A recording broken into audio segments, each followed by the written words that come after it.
Hi friends, కన్నా ఛానల్కి స్వాగతం. నేను ఈరోజు సాంబార్ చేయడం జరుగుతుంది. సాంబార్లో చూడండి, అందరూ ఒకలాగా చేస్తారు. నేను మాత్రం అంటే పప్పుని ఫస్ట్ ఉడకబెట్టుకొని ఉప్పు, కారం, పసుపు అన్నీ వేసుకున్న తర్వాత నేను ముక్కలు వేస్తాను, చింతపండు పులుసు పోసి. నేను ఈరోజు బెండకాయలు, ములక్కాయలు, వంకాయలు వేసాను. ప్లస్ దాంట్లో టమాటా, పచ్చిమిర్చి, కరివేపాకు.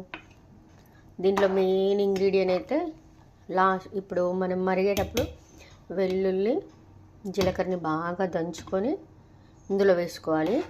ఉప్పు చూసుకోవాలి. లాస్ట్లో తాలింపు పెట్టుకోవాలి. అంత మరిగిన తర్వాత మనకు అర్థమైపోతూనే ఉంటుంది.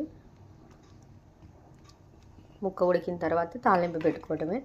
దీంట్లోకి అప్పడాలు కానీ, లేకపోతే వడియాలు కానీ, లేకపోతే మనం మిరపకాయల్ని మధ్యలో గింజలు తీసేసి ఉప్పు పెట్టుకొని వేయించుకొని తిన్నా కానీ సూపర్గా ఉంటుంది ఫ్రెండ్స్.